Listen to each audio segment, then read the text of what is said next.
Jakarta shines with dreams so bright. Assalamualaikum warahmatullahi wabarakatuh. Shalom, Om Swastiastu, Namo Buddhaya, salam sejahtera untuk kita semua. Baik, selamat malam Bapak dan Ibu, selamat datang di diskusi publik kita pada malam hari ini yang bertajuk Koperasi ke Kota Menyusun Mimpi Hunian Urban. Saya dari Abang None Jakarta, yang dimana kalau Abang None Jakarta itu biasanya perkenalan dirinya pakai pantun. Jadi saya izin untuk berpantun sedikit. Burung dara, burung pipit, burung terbang sampai Cikini. Perkenalkan saya Abang Ludit yang akan menjadi MC malam hari ini. Baik, seperti yang kita tahu diskusi publik kali ini bertajuk Koperasi Kota Menyusun Mimpi Hunian Urban. Di tengah realitas kota yang semakin menekan, kita mendengar banyak cerita, gagasan dan kemungkinan. Apakah koperasi bisa jadi jalan tengah? Apa tantangannya? Dan bagaimana kita sebagai warga kota Jakarta bisa ikut menyusun jawabannya. Mari kita buka ruang ini dengan pikiran yang terbuka dan semangat yang kolaboratif. Saya ingin memanggil moderator kita pada malam hari ini, Bapak Muhammad Fauzi as Communication Manager dari Urun Daya Kota Foundation. Bersama dengan narasumber hebat kita pada malam ini, Bapak Marco Kusumawijaya, arsitek, urbanis, dan salah satu pendiri dari Karya City Lab. Silakan Bapak.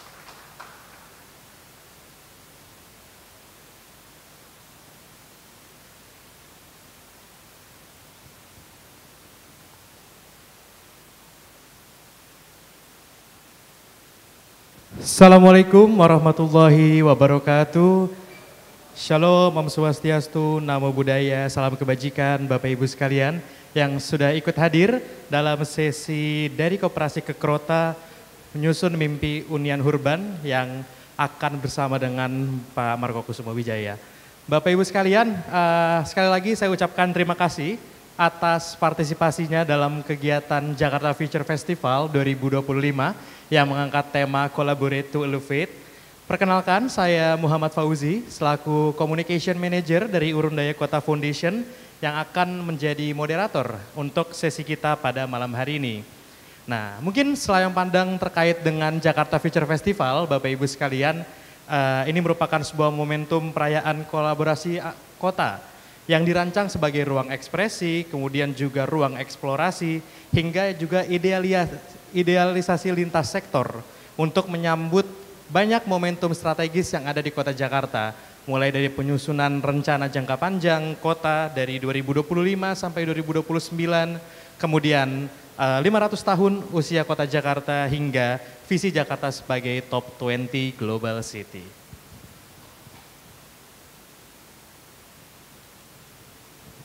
Oke, jadi mungkin narasumber kita pada malam hari ini seorang arsitek dan juga urbanis, mendirikan Rujak Center for Urban Studies, Pak Marco Kusumawijaya. Berikan tepuk tangan dulu untuk Pak Marco, Bapak Ibu sekalian.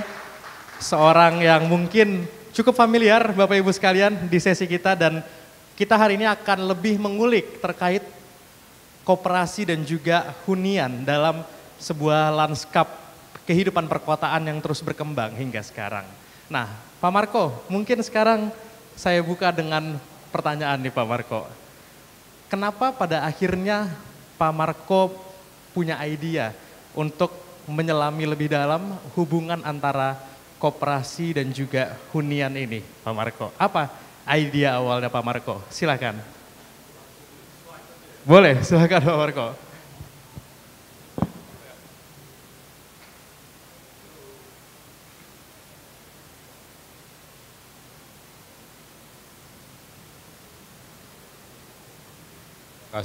Terima kasih Fauzi, teman-teman selamat malam.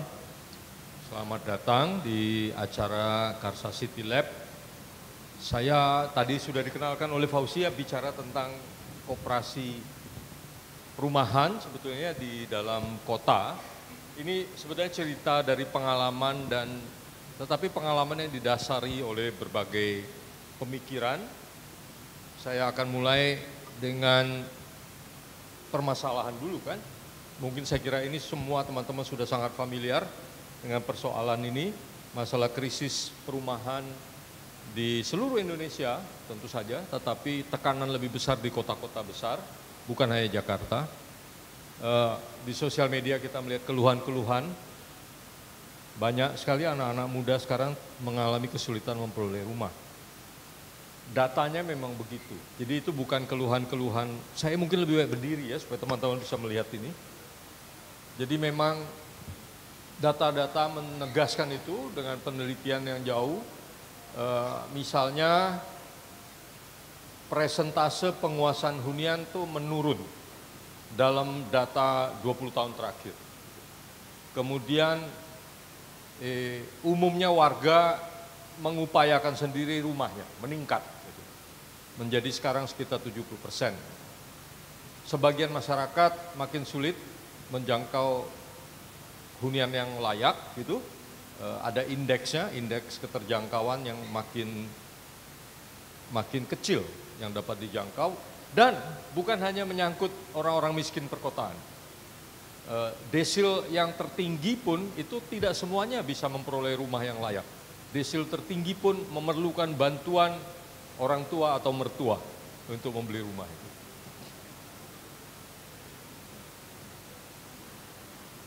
Tingkat kepemilikan rumah di seluruh provinsi Indonesia dalam 10 tahun terakhir umumnya cenderung menurun, ya. Kita bisa lihat yang warna merah itu, dari warna biru cenderung turun di hampir semua provinsi, kecuali beberapa saja provinsi yang mengalami anomali, misalnya karena Aceh pasca tsunami kita banyak bangun rumah. Gitu. Saya sengaja tidak mau mengambil contoh Jakarta atau Surabaya yang sudah terlalu terkenal, tapi Semarang misalnya pun Anda melihat proyek-proyek perumahan dari tahun 2013 dengan tahun 2015, apa yang terjadi itu makin jauh dari kotanya. Nah, orang sering lupa pengertian hunian layak itu dalam definisi PBB ada kriterianya, ada 7 kriteria. Salah satu kriterianya adalah lokasi. Sayangnya yang diadopsi oleh Kementerian Pekerjaan Umum, mungkin sekarang oleh Perumahan, itu hanya 4 kriteria, tidak menyangkut masalah lokasi. Mengapa? Karena mereka tahu masalah lokasi tidak mudah dikendalikan, jadi lebih baik menghindari tanggung jawab itu. Ini tentu saja terjadi bukan hanya di Semarang ya, Semarang bukan contoh terburuk. Contoh terburuk tentu saja Jabodetabek, Surabaya dan lain-lain. Nah, suatu ketika antara tahun 50-an sampai tahun 65, sebenarnya kita pernah sukses membangun perumahan dengan prinsip koperasi gitu. Yang waktu itu disebut Yayasan Kas Pembangunan, yang pada dasarnya adalah urunan, masyarakat urunan menjadi anggota, kemudian pemerintah diwajibkan menyediakan tanah, dan itu berhasil membangun sekitar 13.000 rumah dan mendirikan sekitar 200 perkumpulan. Bangkrut hampir semuanya bukan karena salah prinsip, tapi karena ekonomi kita mengalami hiperinflasi pada tahun 62 sampai 65. Hanya satu yang bertahan yaitu di Surabaya. Tapi kemudian tahun 90-an terlibat kasus korupsi, sekarang di kasus pengadilan itu di Surabaya. Nah, selama Orde Baru, juga ada upaya, jadi misalnya kita melihat, ini enggak keluar ya. Jadi Anda kalau melihat garis warna biru,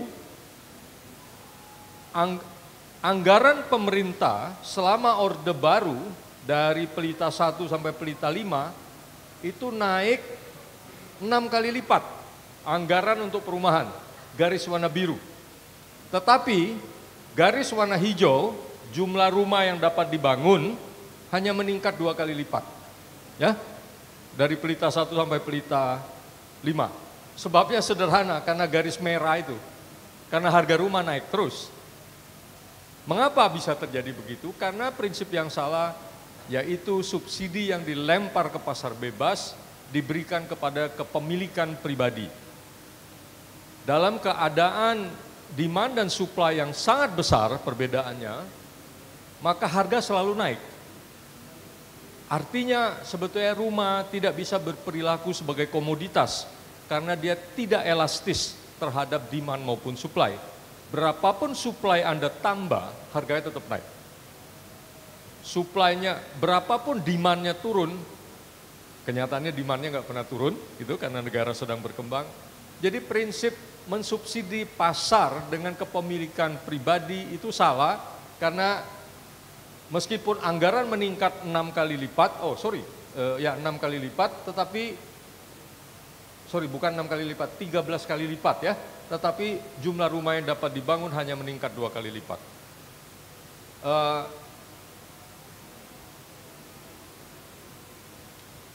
Begitu juga keadaan sekarang sampai akhir-akhir ini, pemerintah punya banyak program, tetapi selalu programnya itu bersifat subsidi kepada kepemilikan pribadi melalui pengembang dan bank. Jadi kalau Anda minta, yang menilai Anda itu layak atau tidak mendapat rumah itu adalah bank dan pengembang. Bukan negara lagi, karena negara menyerahkan tugas itu kepada pengembang dan kepada bank. Dan kita lihat prestasinya sebetulnya menyedihkan karena target tidak pernah tercapai. Gitu. Jadi menurut saya ini masalahnya gitu. Jadi porsi besar subsidi berorientasi kepemilikan pribadi dan seterusnya gitu.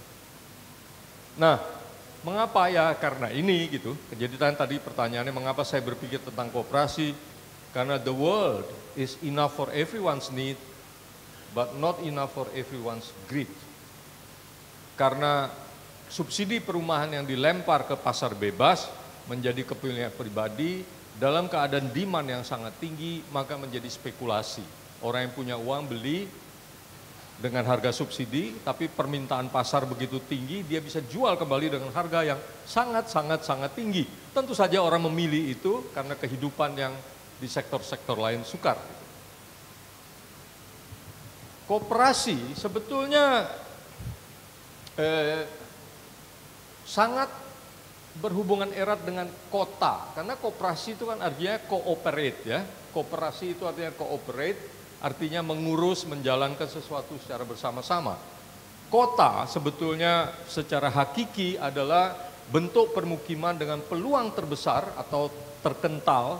Saya tidak mengerti bahasa Indonesia, saya sebetulnya menerjemahkan dari kata intense, kental. Untuk apa? Untuk interaksi. Untuk menjadi apa yang oleh para sosiolog atau filsuf disebut, untuk menjadi homo homini socius, untuk menjadi teman bagi yang lain.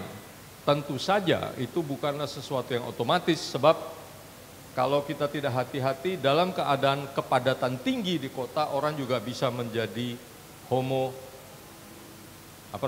manusia menjadi serigala buat yang lainnya. Tapi saya melihat itu sebagai potensi. Potensinya sebetulnya adalah homo homini socius. Itu sebabnya kota seringkali menjadi lokus, menjadi tempat berkembangnya peradaban.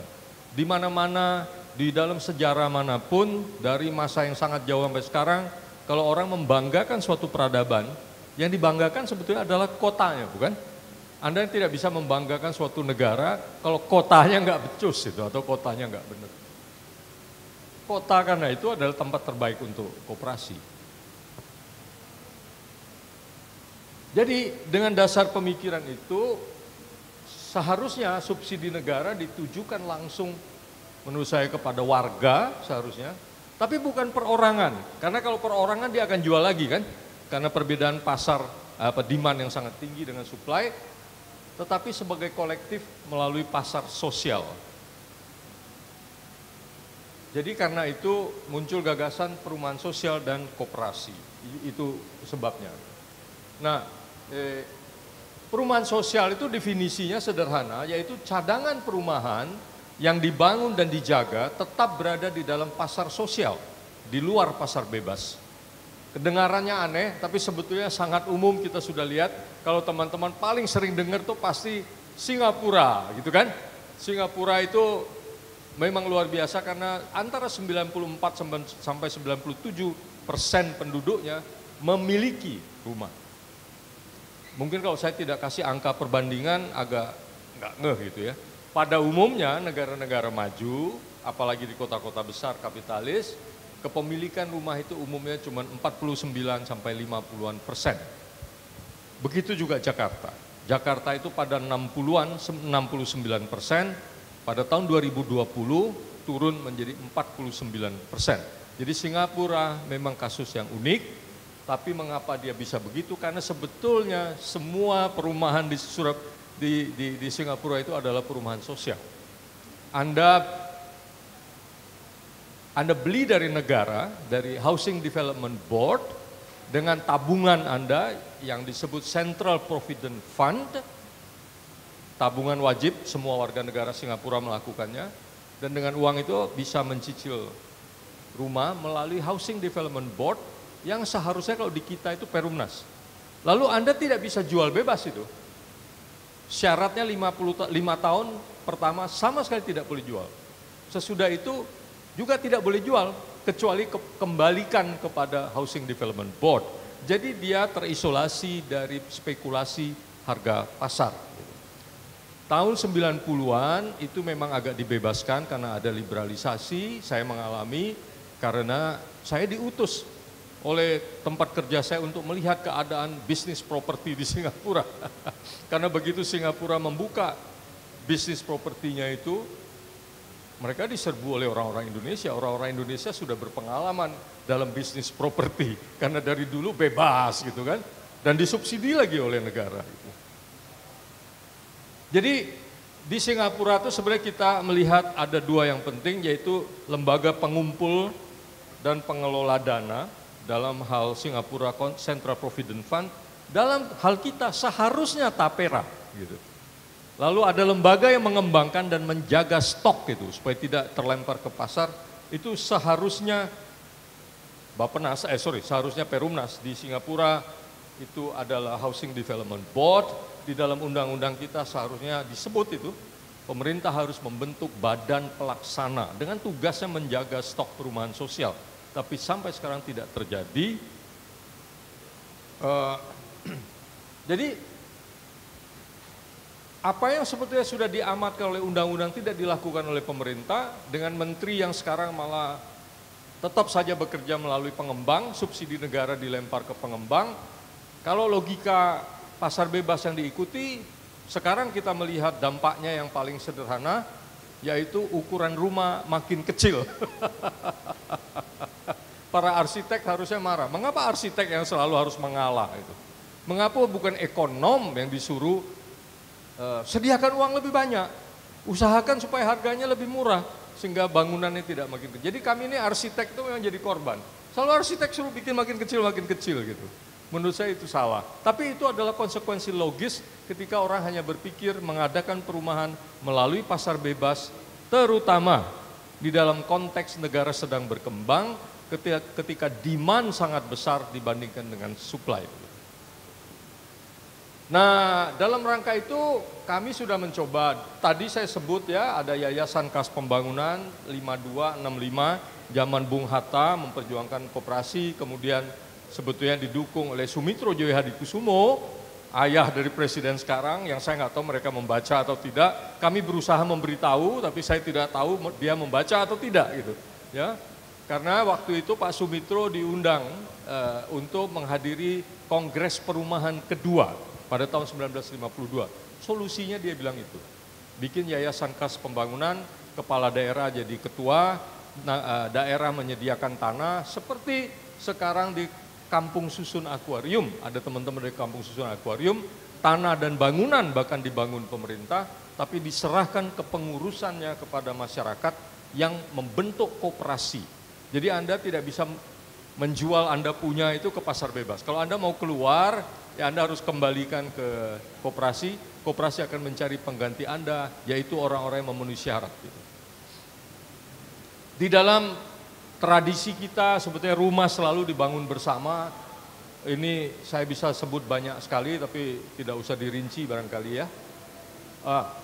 Lalu perumahan sosial ini seperti apa gitu jumlahnya. Jadi kalau kita lihat Jakarta dengan penduduk 10,5 juta ya, atau 3 juta atau hampir 4 juta keluarga, itu memiliki sekarang ini kira-kira 25.000 unit rumah susun publik.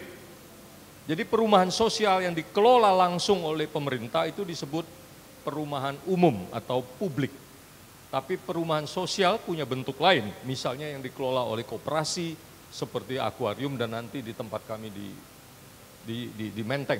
Nah, 25.000 unit, kira-kira ada beberapa ribu yang nggak bisa dipakai sekarang karena dalam renovasi atau tidak layak. Tapi Anda bayangkan Berlin dengan penduduk hanya 4 juta, sekarang barangkali mereka sekarang punya mungkin sekitar 500.000 unit rumah sosial itu yang di luar pasar. Tentu saja Singapura itu ya punya 1,2 juta satuan rumah susun publik untuk penduduk sekitar 5,5 juta gitu, dan jumlah keluarganya kira-kira 1,2. Vienna selalu paling bangga, Vienna itu pusat keuangan dunia ya, jadi kalau kita bilang itu kapitalisnya kapitalis, tapi salah satu yang mereka paling banggakan di negara mereka atau di kotanya itu adalah perumahan sosial, namanya pun keren itu, namanya Karl Marx Hof. Nama perumahan sosial itu gede banget, mereka bangga sekali, dan jumlahnya coba bayangkan ya, jumlahnya itu 25% dari seluruh cadangan perumahan di kota tersebut. Apa artinya kalau kita punya cadangan rumah sosial yang banyak dibandingkan dengan cadangan perumahan komersial? Yang komersial nggak bisa pasang harga tinggi, ya, karena dia tertarik oleh perumahan sosial itu. Nah, kami pengalaman nanti akan saya tunjukkan, kami dengan koperasi itu sekarang bisa membuat hunian 4 lantai, rata-rata per meter perseginya menjadi 8 juta. Sementara kalau teman-teman membaca hasil survei sekarang, harga rata-rata rumah di Jakarta per meter persegi itu 15 juta. Rata-rata itu. Jadi artinya, mengapa koperasi bisa lumayan? Karena koperasi tidak mencari untung kan. Jadi dia menjadi 15 juta itu karena dia 7 juta keuntungan. Itu pun yang rata-rata. Saya kira dia berkisar minimal antara 13 sampai 20-an juta per meter persegi. Karena memikirkan keuntungan. Mengapa keuntungan itu menjadi logika yang sangat menggoda? Karena demand-nya besar sekali. Demand-nya besar sekali. Sama seperti kalau Anda bicara air minum. Siapa yang nggak perlu air minum gitu? Ini mau saya lewatkan, ini untuk mengatakan bukan ini perumahan sosial ya. Ini adalah perumahan charity. Ada perusahaan yang pada tahun 1516 sudah membuat perumahan untuk fakir miskin, tapi dia charity, dia bukan perumahan yang untuk orang yang berorganisasi. Nah, hanya mau menyebutkan rumah itu sebetulnya adalah hak asasi manusia, dijamin dalam amanat nasional maupun internasional gitu. Tapi saya nggak akan merincinya, Anda bisa lihat sederet undang-undang itu hanya untuk meyakinkan kalian bahwa rumah adalah hak asasi manusia sama seperti hak kebebasan berbicara, hak sosial politik, dan hak atas air minum, dan hak atas kehidupan. Dan ini yang tadi saya sebut ada syaratnya, syarat kelayakan lokasi. Jadi kalau saya sebut perumahan layak, saya tidak memaksudkan rumah yang di tengah sawah, yang tidak ada angkutan umum, tidak ada bioskop, tidak ada puskesmas dan seterusnya itu. Ya, jadi apa itu koperasi perumahan? Sederhananya sejumlah orang berhimpun, bergotong royong membangun perumahan untuk para anggotanya di luar sistem pasar. Bagian dari sistem perumahan sosial, tujuannya adalah untuk mendapatkan hunian yang layak, bukan sebagai barang investasi. Karena dia koperasi, jadi orang nggak bisa, gue mau ikutan, ntar gue tinggalin 5 tahun lagi gue jual harganya naik. Tidak. Karena dalam sistem koperasi kalau Anda mau keluar, istilahnya bukan Anda jual itu, Anda kembalikan ke koperasi unit Anda itu, lalu Anda mendapat pengembalian dari apa yang disebut simpanan wajib dengan perhitungan sejumlah bunga, tapi pasti tidak mengikuti harga pasar. Sehingga orang tidak tergoda dan tidak bisa menjadi anggota koperasi dalam rangka mendapat hunian untuk berspekulasi 5 tahun kemudian dia jual, karena nggak boleh. Nah, yang kami sudah buat ini, yang mungkin teman-teman sudah lihat agak viral gitu ya, koperasi Flat Menteng, setiap anggota memberikan simpanan wajib sesuai nilai luas lantai yang akan ditempatinya. Sebetulnya juga ada kantornya Rujak Center for Urban Studies yang menjadi anggota koperasi. Kemudian ada toko buku Kobam, bukan menyewa dia juga menjadi anggota koperasi perumahan Flat Hunian Menteng ini. Jadi dia tidak menyewa, dia menjadi anggota koperasi. Tadi sudah saya jelaskan, anggota harus tinggal minimum sekian bulan, kalau nggak salah kesepakatan kami 6 bulan. Kalau dia tinggal kurang dari itu dia harus lepas itu. Kita harus cari penggantinya karena kita nggak mau rumah itu kosong. Karena lokasinya sangat baik dan juga dia tidak mendapatkan pengembalian komersial tapi dia mendapatkan pengembalian simpanan wajib. Kemudian kalau ada sisa waktu, jadi misalnya anggota udah tinggal 6 bulan, ada sisa waktu, koperasi berhak menyewakannya kepada orang lain dengan bagi hasil keuntungan. Gitu.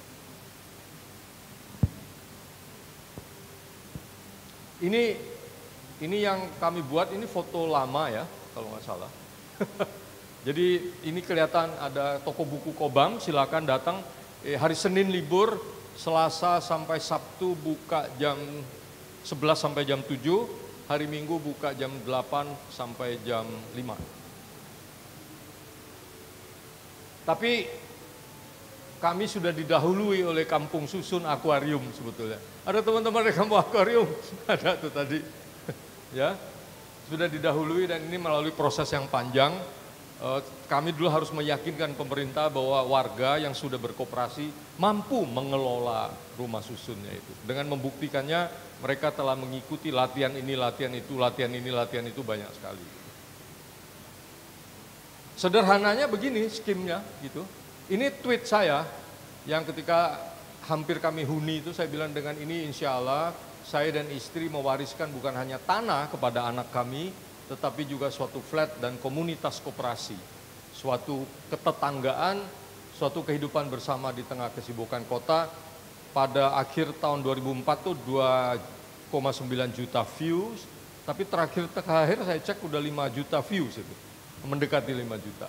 Prinsipnya sederhana ini, kami itu berjuang dan alhamdulillah dikabulkan oleh gubernur waktu itu Anies Baswedan untuk membuat peraturan gubernur di mana seluruh Jakarta boleh 4 lantai. Jadi bayangkan sebelum ini di kampung-kampung tuh nggak boleh 4 lantai. Sementara di pinggir jalan besar tuh makin lama makin tinggi, makin lama makin tinggi. Karena tidak dilihat sebagai suatu hak, tapi dilihat hanya sebagai teknis. Itu kan pinggir jalan besar jadi boleh tinggi.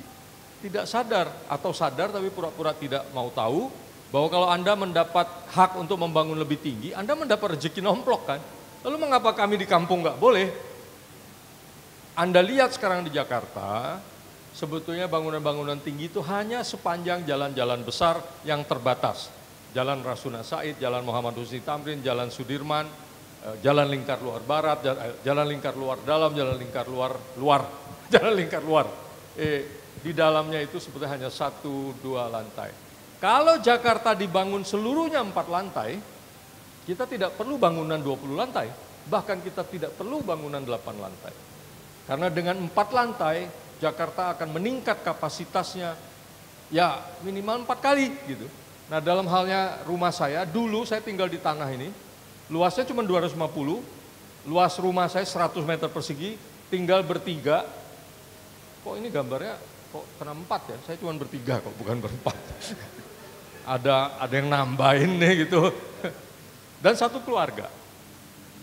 Sekarang dengan, ini bisa lihat ya ini.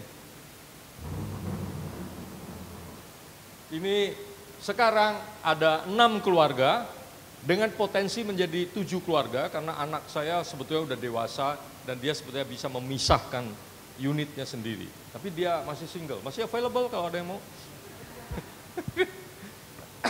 Nah, dengan itu maksimum dia dihuni 15 orang dan maksimum 7 keluarga. Dari sebelumnya 1 keluarga 3 orang menjadi 7 keluarga 15 orang. Jadi kalau seluruh Jakarta menjadi segini, kan kita nggak perlu bangunan tinggi. Mengapa jeleknya bangunan tinggi? Bangunan tinggi itu menyebabkan harga tanah naik. Jadi jangan terbalik.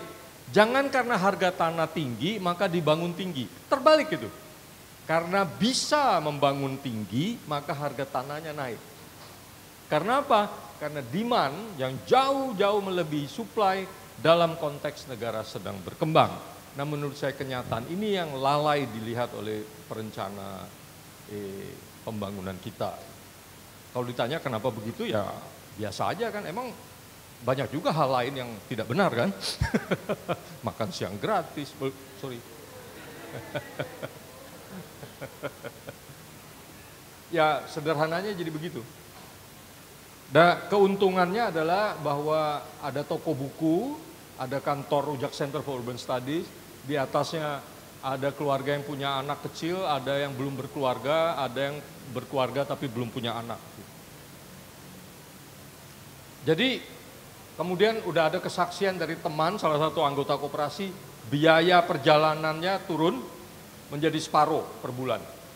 Tapi ada yang naiknya jumlah langkahnya, karena dia harus naik turun tangga dan dia sekarang bisa jalan kaki ke tempat kerjanya gitu. Nah, mengapa dia? Karena tempat kami itu di kawasan transit oriented development dan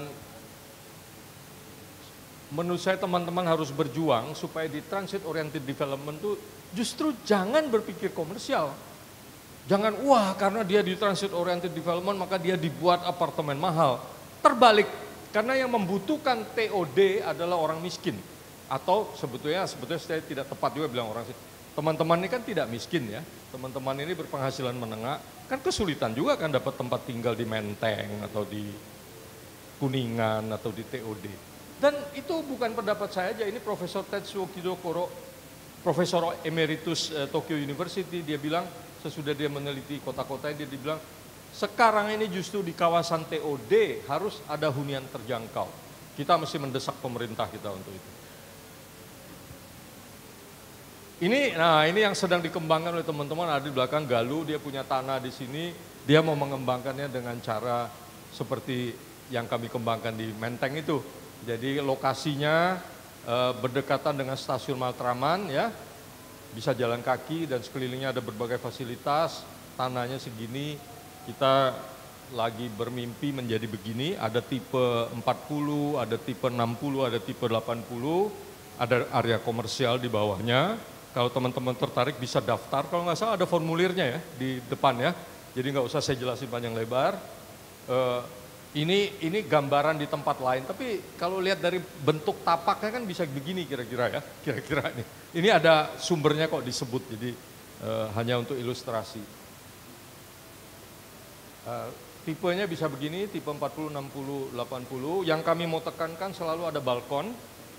Menurut saya salah satu sebab rumah susun itu tidak nyaman karena tidak ada balkon. Karena kita kan terbiasa hidup di tanah, begitu kita hidup di atas tanah, kita ingin ada balkon. Karena balkon itu perantara antara di dalam dengan di luar, yang biasanya dulunya di halaman. Kami udah mengalami itu di Menteng itu kita semuanya berbalkon, depan dan belakang gitu. Dan balkon itu penting untuk juga jemur ini, jemur itu. Gitu. Kemudian kita juga mengupayakan semua kamar mandi itu mempunyai hubungan dengan udara luar. Sesuatu yang tidak harus terdapat di apartemen-apartemen negara-negara bermusim 4 gitu. Tapi kalau di kita itu penting banget udara luar itu. Jadi ini masih in progress gitu ya. Kemudian ada tanah lain juga yang sedang bekerja dengan kami. Ada teman di sini, Tama nggak hadir ya. Tapi teman-teman bisa lihat di depan, jadi saya cepat aja ini. Lokasinya juga dekat dengan angkutan umum. Ada lahannya begitu, kita sedang berupaya mengembangkan unit seperti ini. Jadi bisa dilihat ya, ada balkon di kiri, di depan dan belakang ada balkon. Semua kamar mandi mempunyai hubungan dengan udara luar, bahkan mempunyai ventilasi silang. Jadi punya 2 bukaan di 2 ujung. Gitu. Mudah-mudahan bisa berhasil, kita lihat. Nah ini misalnya kita lihat. Ada balkon, kamar mandinya punya bukaan ke sana, punya bukaan ke sini, kamar tidur punya balkon, dapur punya balkon, ruang duduk punya balkon. Bisa menjadi lebih luas begitu karena kan itu tadi, kita ngitungnya kan enggak 15 juta per meter, kita ngitungnya 8 juta per meter, itu karena pengalaman kami yang pertama. Mudah-mudahan karena pengalaman bisa lebih efisien, bisa menjadi 7 juta, 7,5 juta. Gitu. Jadi ya kalau dikomersialkan ya harganya tiba-tiba meningkat 2 kali lipat, luasannya menjadi makin kecil gitu. Ada dasar hukum, jangan khawatir. Di flatnya kami itu 2 anggota kami lawyer. Jadi mereka yang ngedraftkan perjanjian-perjanjian, jadi kami aman. Ada lawyer 2, ada wartawan 1, ada aktivis yang sangat galak, Cici Elisa, itu mungkin tahu Cici Elisa di Twitter. Lalu saya sendiri, kemudian ada peneliti dari Delft, ahli air. Jadi kita saling mendukung untuk menjaga keseimbangannya. Ini sebetulnya sejarah perumahan gotong royong itu juga panjang. Ini kami sudah berupaya itu dari tahun 2009 gitu ya, sampai sekarang. Kemudian sekarang itu kita punya koalisi perumahan gotong royong. Tapi ini berlaku untuk teman-teman yang bergerak untuk perumahan yang relatif kurang mampu atau berkemampuan rendah. Kami yang di Menteng nggak boleh jadi anggota, karena kami dianggap berpenghasilan menengah. Tapi kita bekerja sama dan mereka dibantu oleh Rujak Center for Urban Studies untuk penelitian dan kajian. Nah, kita udah bekerja sama dengan Menteri Koperasi, mereka, bukan saya. Mereka bekerja dengan Kementerian Koperasi, akan ada pilot project di Yogyakarta. Koperasinya itu udah lama sekali, mereka udah punya simpanan bersama, mungkin sudah 1 miliar gitu ya. Ini kata-katanya yang terkenal dari Ibu Ainun, wali kotanya udah ketemu dan mendukung. Jadi ada pilot project sekarang mau dilangsungkan di lahan di Kampung Notoyudan, Yogyakarta ini. Lahannya agak susit. Saya kira demikian, mudah-mudahan waktunya tidak habis. Tidak habis Pak Marco, masih banyak waktunya. Oke, teman-teman sekalian, tadi sangat detail disampaikan oleh Pak Marco. Mungkin sebelum kita masuk ke sesi tanya jawab Pak Marco, aku punya satu pertanyaan lagi nih untuk Pak Marco. Karena kan mungkin kalau teman-teman memperhatikan ini bajunya Pak Marco sudah sangat hosting for all ya. Sudah sangat mendeskripsikan sesi kita hari ini, hosting for all. Bukan. Ya, jadi memang Pak Marco, tapi kalau boleh tahu ketika tadi mungkin aku menangkap suatu pesan ketika koperasi ini adalah lawannya untuk hunian-hunian yang mungkin sifatnya sangat komersil, yang akhirnya sangat sulit untuk bisa dimanfaatkan oleh warga. Sebenarnya ketika kita berbicara soal intervensi yang mungkin bisa dilakukan oleh pemerintah dalam mewujudkan ya hunian yang layak untuk semua, yang dapat dinikmati semua, itu kira-kira intervensi seperti apa Pak Marco yang mungkin bisa dilakukan dan juga diterapkan? Intervensi pertama sudah dilakukan oleh mantan Gubernur Anies Baswedan. Semua lahan di Jakarta sekarang boleh minimal 4 lantai. Ada titik-titik tertentu boleh lebih tinggi, ya itu aturan. Mengapa aturan ini penting? Pak Anies tuh pernah menjelaskan dengan sangat menarik. Dia bilang selama ini orang-orang Betawi itu kalau udah punya anak harus mewariskan hartanya, tanahnya dijual kan, lalu dibagi-bagi. Lalu mereka terlemparlah ke Depok, terlemparlah jauh banget. Nah dengan prinsip ini Anda tidak usah jual. Saya pribadi menjual tanah saya dulu karena saya nggak mampu mengurusnya. Tapi nasihat saya kepada siapapun yang punya tanah, jangan jual. Kembangkan jadi hunian 4 lantai. Ajak teman-teman lain berkoperasi, menggunakan dana sendiri. Nah kami itu menggunakan dana sendiri, sebenarnya tidak benar. Kami meminjam uang 10% sebetulnya. Karena ada anggota yang kesulitan memenuhi simpanan wajib, kami membuka kesempatan kepada teman-teman untuk sebagai investor. Kami kembalikan dengan tingkat bunga jauh di bawah bunga komersial, tapi kami membebani kepada anggota dengan selisih 1,5% sebagai buffer untuk operasinya. Dan itu kami pilih daripada kami mengusir atau menggusur kawan yang gagal membayar simpanan wajib. Jadi dengan dana sendiri. Nah, intervensi kedua bagaimanapun adalah dana memang. Kita tidak mengharapkan pemerintah kasih kita gratis. Itu salahnya menurut saya. Kita mengharapkan pemerintah kasih kita dana bergulir dengan bunga yang cukup rendah di bawah komersial. Karena kalau komersial kita pasti tidak mampu. Jadi misalnya begini, berapapun dana yang dimiliki pemerintah untuk membangun 3 juta rumah itu, kalau mereka benar punya rumah, kabarnya kan udah habis buat makan siang tuh. Berapapun mereka punya, kalau dengan skema disubsidikan ke pasar bebas kan habis begitu aja kan.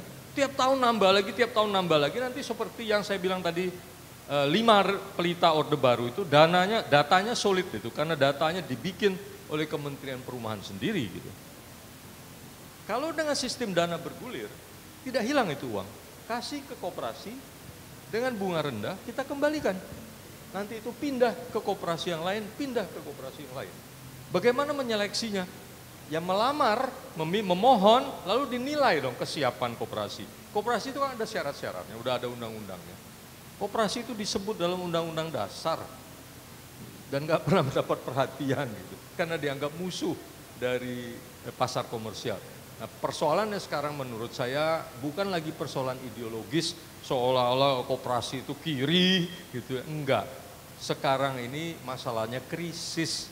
Kalau bukan koperasi kita tidak akan mencapai cita-cita perumahan yang baik yang diucapkan oleh Bung Hatta. Bung Hatta itu bilangnya di pidato tahun 52 itu, memang kita tidak bisa mencapai ini dalam 1 tahun, dalam 2 tahun. Tapi jangan bilang tidak mungkin, seperti dulu orang bilang tidak mungkin kita merdeka. Nyatanya kita sekarang merdeka. Tetapi dalam 20 tahun harusnya bisa. Udah lewat sih 20 tahun. Tapi Singapura mencapainya dalam 20 tahun. Singapura itu kan merdeka tahun 65 atau 67 ya. 65 ya. Pada tahun 1985 mereka menerbitkan buku Housing in Singapore, itu udah 97% rakyatnya memiliki perumahan. Itu buku lengkap sekali. Masalahnya karena kita nggak tekun dan pendekatannya salah menurut saya. Jadi intervensi dana itu menurut saya penting, dan kemudian dalam kasus kita koperasi itu salah satu bentuk ya. Bisa juga perkumpulan. Kalau di Jerman itu ada perkumpulan, ada koperasi, beda. Tapi intinya tidak dilepas ke harga pasar. Karena begitu Anda lepas ke harga pasar, ya dia jadi objek spekulasi gitu. Oke, terima kasih Pak Marco atas jawabannya. Oke, mungkin sekarang kita akan masuk ke sesi tanya jawab ya bersama dengan audiens. Mungkin silakan ingin dimulai dari Mbaknya terlebih dahulu. Mungkin ada mic atau... Oke, silakan. Selamat malam Pak Marco, saya Wening, saya seorang millennials yang menengah-menengah aja. Dianggap nggak mampu juga enggak, dianggap mampu-mampu banget juga enggak sebenarnya. Gitu ya, hidup mah hidup aja gitu ya. Saya warga Jakarta tapi tinggal di BSD, because it's cheaper gitu ya. Di BSD jauh lebih murah dibanding saya harus tinggal di Jakarta. Dan ini adalah sebuah permasalahan, betul-betul permasalahan. Keluarga saya punya rumah di Jakarta karena turun-temurun, jelas. Wow langsung, kita bukan dibungkam kan nih. Agak takut nih baru ngomong udah dimatiin. Oke. Dan kemudian tadi akhirnya yang menjadi pilihan saya adalah mencari di second dan third city untuk hunian yang sangat lebih masuk akal, 90 juta dapat 200 meter di Sukoharjo dan lain sebagainya. Nah, kalau tadi saya lihat kalau dengan bentuk yang kayak flat menteng itu udah jelas banget sebenarnya menengah atas. Dengan harga kisaran hampir sampai 800 juta ya, dengan maksimum ruang 90 meter persegi. Nah sebenarnya tadi yang saya ingin tanyakan adalah, ini kan tadi bentuknya adalah co-op atau koperasi. Tadi saya kebayangnya sebenarnya ngomongnya, kalau saya kebayang soal koperasi sebuah area, itu kayak Mandragon atau Marina Leda di Spanyol, mereka sudah membangun desanya dengan cara koperasi gitu ya, itu sangat menarik banget. Makanya tadi ketika ada di sini saya berharapnya ada sesuatu yang mirip-mirip, tapi mungkin memang nggak bisa ya kalau di sini. Nah yang saya tanyakan, apakah ada kemungkinan bentuk skema koperasi lainnya yang bisa digunakan dalam hunian layak huni ini untuk kita yang kelas menengah gitu ya. Apakah harus, kalau tadi kan saya lihat bentuknya skemanya adalah simpan pinjam. Saya juga anggota koperasi Seroja di simpan pinjam di Cawang gitu. Jadi saya tahu beberapa problem-problem di teman-teman koperasi juga seperti apa, ketika kredit macet dan sebagainya. Tadi Pak Marco bilang sudah ada yang ya ini buat nutup yang nggak mampu untuk menutupi segala macam. Nah ini kan sebenarnya kan ada problem lainnya jika nanti akhirnya hunian-hunian seperti ini dibentuk dalam koperasi. Apakah memungkinkan ada skema koperasi lain yang bisa menjadi alternatif kami yang misalnya kita punya tanah dan bisa dijadikan communal living seperti ini? Itu sih Pak Marco, terima kasih. Oke, silakan Pak Marco untuk dijawab terlebih dahulu. Jadi berapa kemampuan yang diperlukan dari anggota memang sangat bervariasi tergantung letak di mana dan seterusnya gitu ya. Kami membangun ini 8 jutaan per meter persegi, tapi tidak tertutup kemungkinan untuk melakukan penghematan dengan efisiensi menjadi mungkin 7 juta, 6,5 juta per meter persegi dengan engineering, dengan desain. Kan kalau satu lantai makin banyak unit sebenarnya menjadi makin efisien. Jadi saya nggak bisa menjawab secara persis, tapi harus case by case gitu. Nah sekarang kita punya 2 case, ada Mas Galuh dengan satu lagi Mas Tama gitu. Ini kita lagi selidiki. Nah teman-teman yang di Jogja tadi itu, yang di Kalijawi itu mereka punya skim untuk beli tanah. Itu yang memerlukan bantuan dari pemerintah. Tapi celakanya ini kita harus mengubah peraturan-peraturan kalau ditanya intervensi. Jadi peraturan pemerintah itu tidak bisa memberi bantuan kepada organisasi masyarakat, bisanya ke orang demi orang gitu. Tapi kalau Anda memberi bantuan orang demi orang untuk beli tanah, ya tahun depan udah dijual lagi kan. Tapi kalau diberikannya kepada koperasi, koperasi yang memiliki tanah nggak bisa dijual-jual tuh. Nah kemudian pemerintah Jogja sebetulnya udah komit. Pemerintah Jogja mengatakan kami akan menyediakan dana dengan jumlah tertentu untuk membangun unit-unit rumahnya. Jadi memang tiap golongan memerlukan bantuan yang berbeda, tetapi masyarakat umumnya sebetulnya termasuk yang di Jogja itu tidak berharap gratis gitu. Mereka bersedia menyicil, tapi tentu saja dengan bunga rendah. Maksimum kita perkirakan sekarang 5%. Ya, syukur-syukur 3%. Nah, seharusnya pemerintah tidak berpikir mencari untung. Daripada dia kasih subsidi hilang jadi kepemilikan pribadi, kan kalau kembali 3%, 5% kan bisa digilir gitu. Jadi tergantung kasus, kemampuan. Pengertian perumahan sebagai hak asasi manusia persis seperti itu. Tidak bisa kita bilang, oh karena Anda belum mampu ya nanti aja. Tidak, pengertian hak asasi manusia itu adalah hak itu harus dipenuhi berapapun kemampuan Anda. Anda kan nggak bisa bilang, saya tidak mampu beli beras, ya udah nggak usah makan beras, nggak begitu kan? Aduh saya nggak mampu beli air minum, ya nggak usah minum, kan nggak begitu.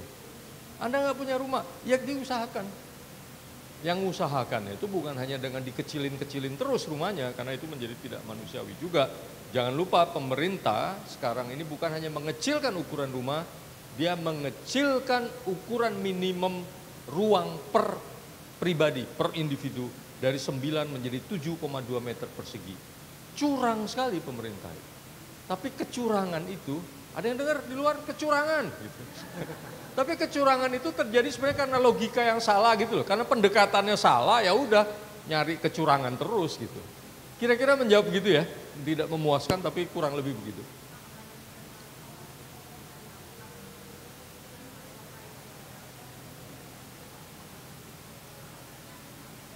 Ini namanya koperasi perumahan. Jadi koperasi perumahan namanya gitu. Housing co-op.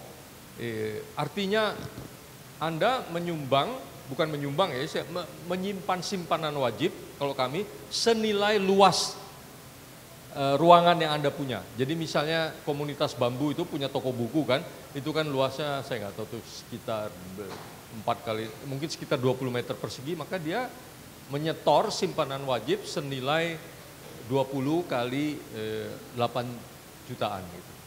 Yang lebih besar menyumbang lebih besar lagi. Nah kalau itunya lebih kecil ya bisa gitu, lebih ringan gitu. Kemudian harga sewa tanah tergantung juga, bisa lebih murah, bisa lebih mahal tergantung lokasi. Jadi kita tidak sepenuhnya menyangkal mekanisme pasar, tapi kita menolak menyerahkan perumahan kita ke pasar bebas gitu loh. Begitu. Kalau Yayasan Kas Pembangunan yang tahun 50-an itu bentuknya seperti arisan gitu. Anda nyumbang, Anda.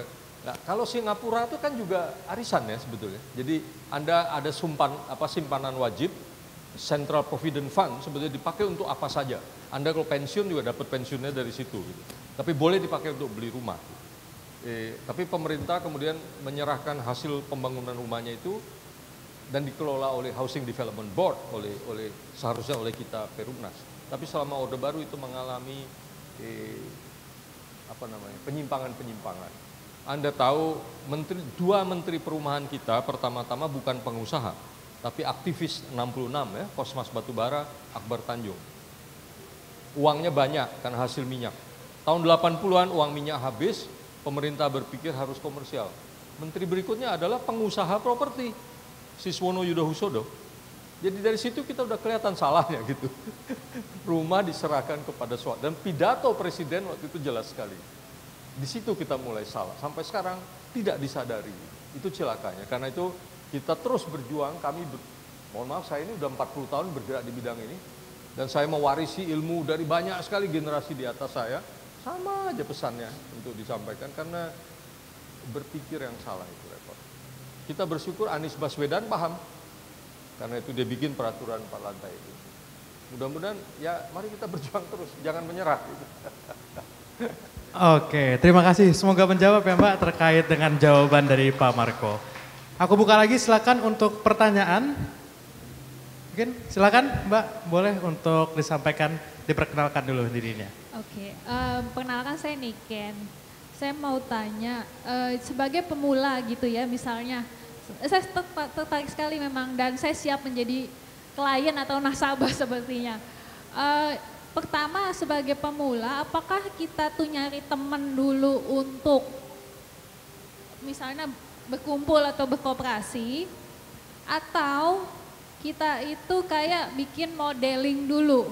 Misalnya modeling kalau misalnya saya punya tanah di situ, itu kira-kira bisa untuk berapa ya per meter misalnya gitu, itu pilihannya yang mana. Dan kalau kita mencari teman, sebetulnya saya apakah di sini ada isu soal gimana kita nggak berantem antar anggota koperasi gitu ya, karena di kita kan kami berantem terus tuh. maksudnya apakah kita gimana cara kita mencari teman sekoperasi, apakah by value atau ya sekedar soal misalnya kemampuan ekonomi misalnya gitu ya. Itu pertama. Kedua. Ya. Gitu. Oh, ada pertanyaan kedua. Itu sih, itu dulu Mas Marco. Terima kasih. Jadi memang betul, justru keuntungan dari perumahan koperasi itu Anda bisa tinggal bersama teman yang Anda seleksi sendiri. Gitu, ya. Tapi dalam beberapa kasus ada perbedaan-perbedaan, misalnya kalau kami itu 7 keluarga tuh gampang kan milih 7 keluarga. Tapi kalau akuarium itu 200 keluarga, 240, tapi memang kan mereka tidak memilih, kan bukan tidak memilih dalam pengertian negatif. Dari dulu mereka udah tinggal bersama dalam satu kampung kan, karena digusur dan dibangunkan kembali gitu. Nah, sekarang memang menarik, kita sedang bereksperimen dengan Mas Galuh dan Pak Tama dengan tanah-tanah barunya ini. Kami sekarang di Rujak Center for Urban Study itu ada teman-teman Rujak, ada Dinda dan ada Wardah yang nanti bisa memberi penjelasan. Ada selebaran ya di luar. Jadi kita sekarang mendaftar siapa yang berminat dan siapa yang punya tanah yang berminat. Lalu nanti dijodohkan gitu. Nah di situ seharusnya memang terjadi diskusi. Yang kami lakukan waktu yang flat yang di Menteng itu, kami ngutak-ngatik dulu nih, tanah seluas gini nih bisa dapat berapa unit gitu, menduga-duga. Udah dapat kurang lebihnya, baru kita ajak teman-teman. Udah ajak teman-teman, baru kemudian kita mendesain lebih detail, sehingga arsiteknya makin pusing karena ada 7 keluarga gitu. Jadi jalan bersamaan. Mulai mengutak-ngatik seperti ini kan, kami kutak-katik nih, belum ada anggotanya nih, tapi kami kutak-katik kira-kira bisa segini dari pengalaman. Lalu sekarang Mas Galuh itu mencari siapa nih yang mau jadi anggota, yang value-nya dia cocok, dia udah punya set values gitu.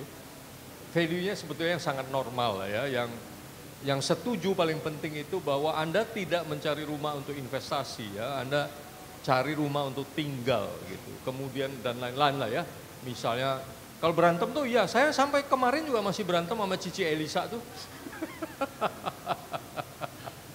Karena begini, saya merasa ya, saya itu pensiunan gitu. Jadi orang kalau pensiunan itu kan hampir tidak punya penghasilan. Jadi apa yang dilakukan? Berhemat kan? Jadi bagi saya listrik nyala di ruang tangga itu aja saya jengkel gitu.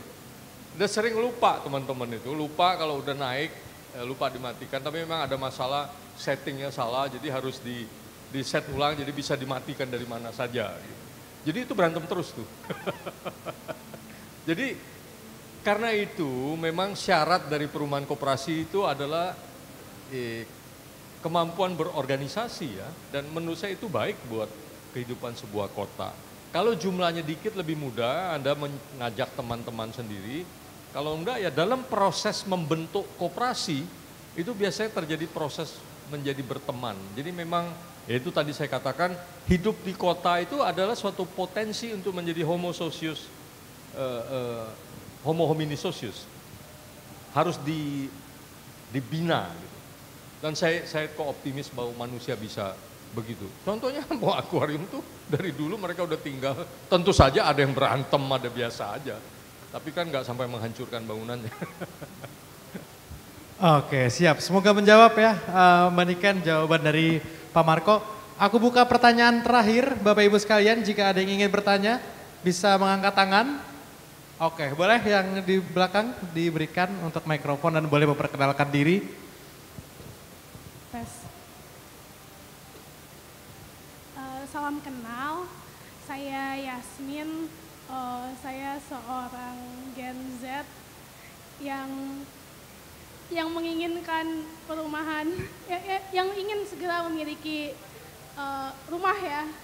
Ini kan juga isu salah satu isu Gen Z ya, saya rasa bagaimana Gen Z bisa memiliki rumah mengingat KPR yang begitu dan UMR yang juga begitu, dan terutama isu PHK yang semakin meningkat.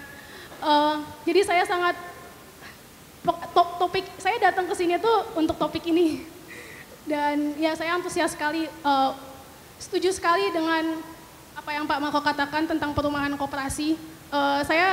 Pertanyaan saya mungkin ini pengen coba, misalkan kalau kita berandai-andai, saya sempat membaca bagaimana ada beberapa orang yang dia tuh berdiskusi tentang state welfare. Bagaimana Indonesia bisa menjadi state welfare. Ya, of course untuk sekarang kan Indonesia belum ke arah sana ya. Tapi kalau saya sih optimis Indonesia bisa menjadi state welfare.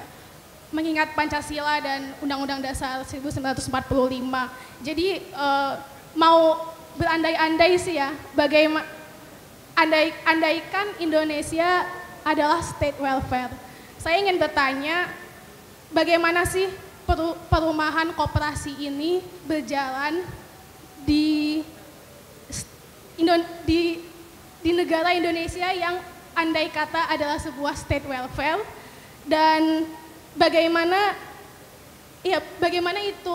itu apa ya, idealnya ya, kita ngomongin tentang idealis ya, bagaimana itu terjadi, lalu siapa yang maksudnya perumahan koperasi ini seharusnya itu dibawahi kementerian atau institusi apa gitu, lalu undang-undang apa yang seharusnya di-improve atau di-improve lah yang sekarang ini. Dan bagaimana Pemda dan juga Pempus bisa berkolaborasi untuk menciptakan perumahan koperasi di Indonesia yang andaikan sebuah state welfare. Terima kasih. Jadi perumahan koperasi itu pertanyaannya bukan bagaimana perumahan koperasi beroperasi di dalam welfare state, tapi perumahan koperasi adalah bagian dari welfare state. Tetapi begini, seringkali welfare state, perdebatan welfare state itu seringkali membawa pada perdebatan ideologis ya, kiri dan kanan, konservatif dengan progresif.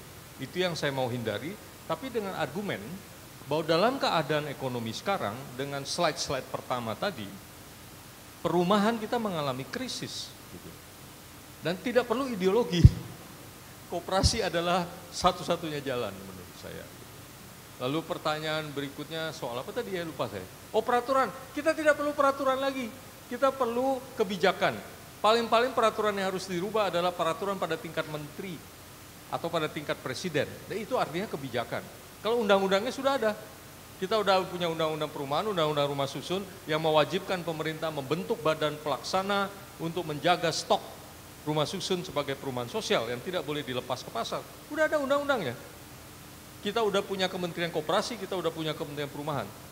Jadi tidak perlu perubahan besar sebetulnya. Hanya saya nggak ngerti juga kenapa ya Menteri Perumahan sekarang begini, kita udah kasih masukan dan lain sebagainya. Saya itu terus terang orang yang tidak tahu malu. Kalau ada menteri baru tuh saya cari nomor teleponnya sampai dapet, terus saya kirimin pesan gitu. Ya jawab nggak jawab soal lain. Pokoknya yang penting merasa kewajiban udah terpenuhi. Jadi tidak perlu peraturan-peraturan yang mendasar. Pada tingkat menteri aja udah banyak peraturan. Makanya teman-teman sedang mengubah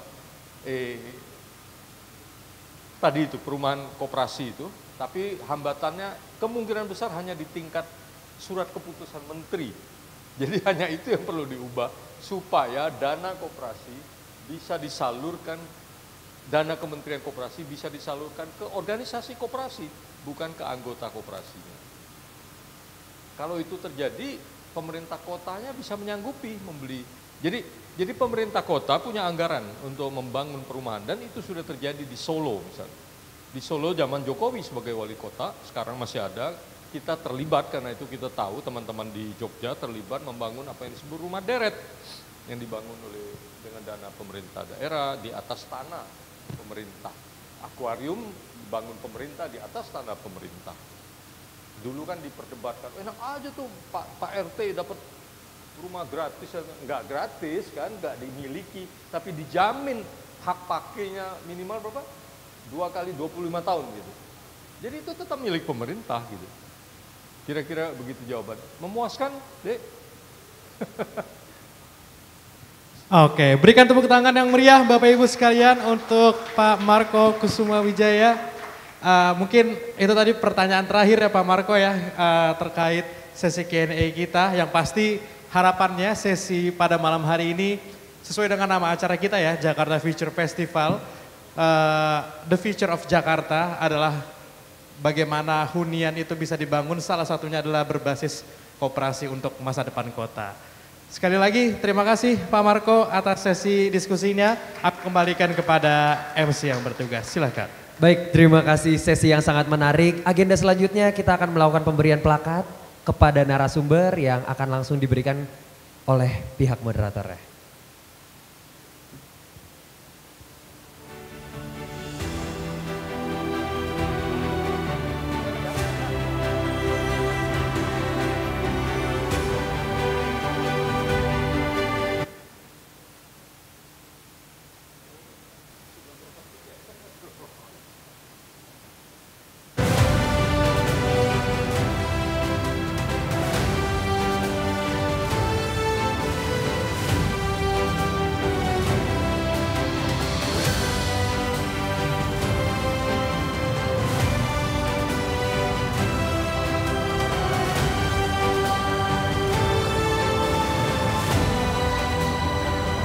Saya izin pandu untuk foto bersama.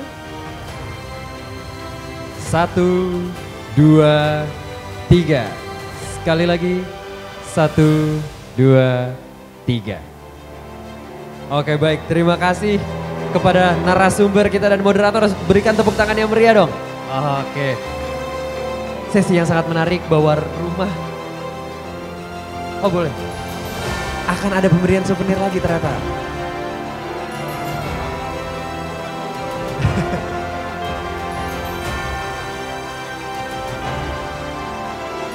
Tote bag-nya kebalik. Itu dia.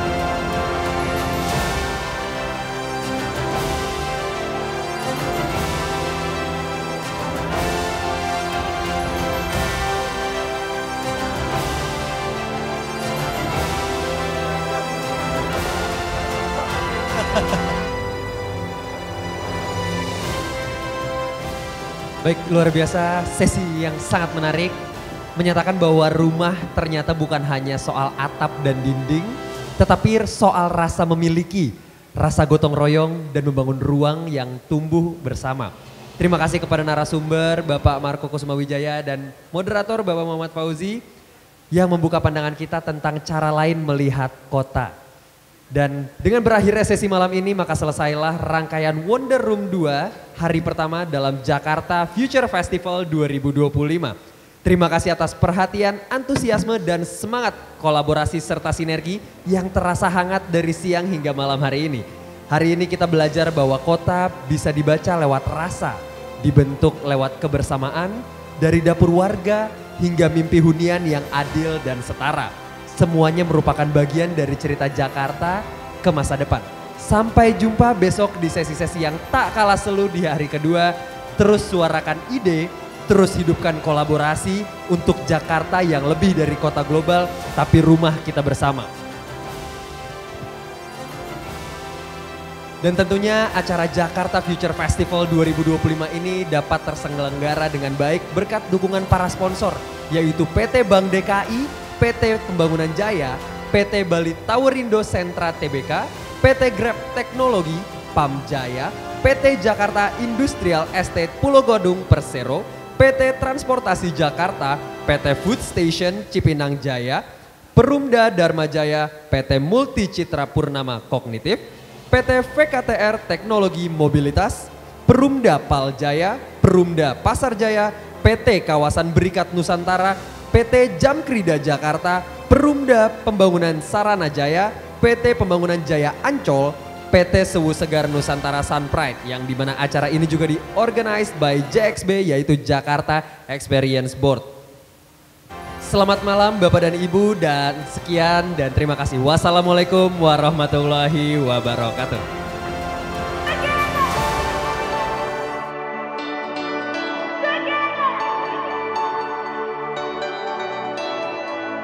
Jakarta shines with dreams so bright.